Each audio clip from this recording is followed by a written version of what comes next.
कामचोर बहू।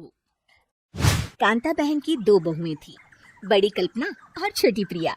कल्पना का जैसा नाम वैसा ही काम। सारा दिन कल्पनाओं में रहती, ना कोई काम करती ना कोई धाम।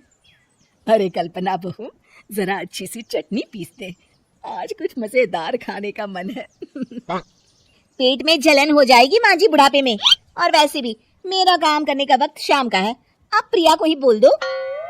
इतना कहकर कल्पना वहां से चली जाती है। कांता कल्पना के ऐसे रवैये से काफी परेशान रहती है।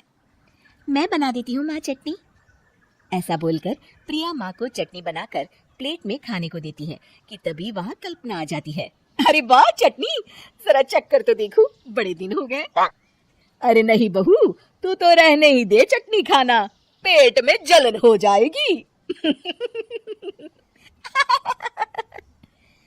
इतना कहकर कांता और प्रिया दोनों हंसने लगते हैं। कल्पना सारा दिन या तो मोबाइल में यूट्यूब देखती या फिर सोती रहती। उसका कमरा भी बिखरा और गंदा रहता। एक दिन कल्पना का पति अशोक उससे कहता है, अरे कल्पना, जानवर भी उस जगह को साफ कर लेता है जहाँ वो बैठता है, तुम तो इंसान हो, कैसे इतने गंदे कमरे में रह लेती हो? देखो सारा सामान यहाँ वहाँ बिखरा पड़ा है। ज्यादा अपनी माँ का बोलना बोलो। हाँ, कमरा तुम्हारा भी तो है, गंदा लग रहा है तो साफ कर लो। पता नहीं तुम्हारे साथ मैं कैसे जिंदगी बिताऊंगा। इतना कहकर अशोक वहां से चला जाता है। कल्पना बस खाना खाने कमरे से बाहर आती और फिर से कमरे में चली जाती। इससे कांता बहन काफी परेशान रहती। एक दिन प्रिया कांता से कहती है, माँ, मैं सारा दिन काम करके थक जाती हूँ, आप कल्पना दीदी से कहिए ना कि सुबह और शाम का काम बांट ले, मैं तो अब सिर्फ एक वक्त का ही काम करूंगी। हाँ। अरे तो वो भी ना करना, एक बहू तो कामचोर थी, दूसरी भी आ गई काम ना करने के बहाने लेकर। तभी वहाँ प्रिया का पति रमेश आ जाता है। माँ, मैं देख रहा हूँ भाभी कोई काम नहीं करती, प्रिया सारा दिन घर और रसोई का काम करती है, अब कुछ करो ना माँ। कांता मन में कुछ सोचती है और कल्पना के पास जाती है। कल्पना फोन पर मेकअप करना देख रही होती है। कल्पना, तुम सारा दिन बस मोबाइल देखती हो, घर का कोई काम भी कर लिया करो। प्रिया सारा दिन काम करके थक जाती है, आज से मैंने फैसला किया है, एक वक्त का काम तुम करोगी, सुबह का खाना तुम बनाओगी और रात का प्रिया। आप लोगों ने काम को हवा बना रखा है। अरे पता नहीं थोड़ा सा ज्यादा काम करने में आप लोग घबरा क्यों जाते हैं। और हाँ, बहुत ज्यादा प्रिया की तारीफ मत करिए मेरे सामने, बड़ी बहू तो मैं ही रहूंगी। मैं कुछ नहीं जानती, कल सुबह मुझे वक्त से खाना चाहिए, रसोई में आ जाना, वरना कल से तुझे खाना नहीं मिलेगा। अगली सुबह कल्पना रसोई में नहीं आती है।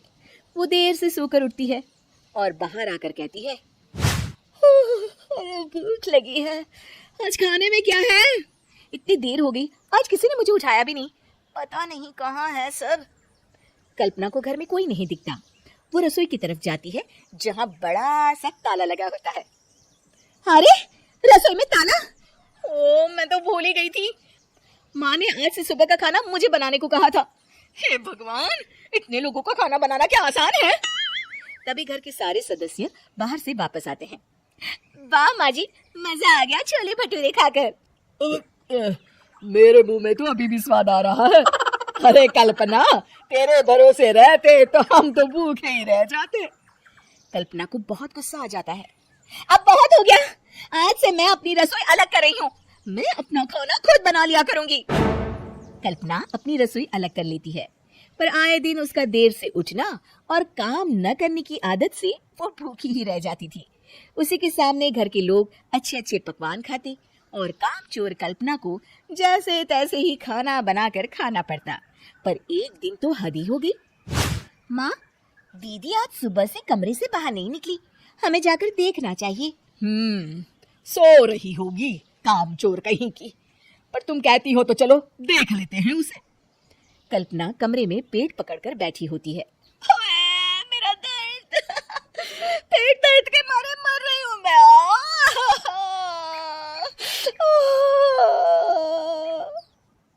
अरे दीदी क्या हुआ, पेट में दर्द क्यों हो रहा है, डॉक्टर को दिखाया आपने?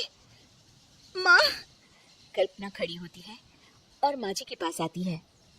मुझे माफ कर दीजिए, अब से मैं सारे काम में मदद करूंगी, कभी आलस और काम चोरी नहीं करूंगी। हाँ हाँ वो तो ठीक है, लेकिन अचानक क्या हो गया जो तू काम करने को तैयार हो गई? काम चोर कल्पना।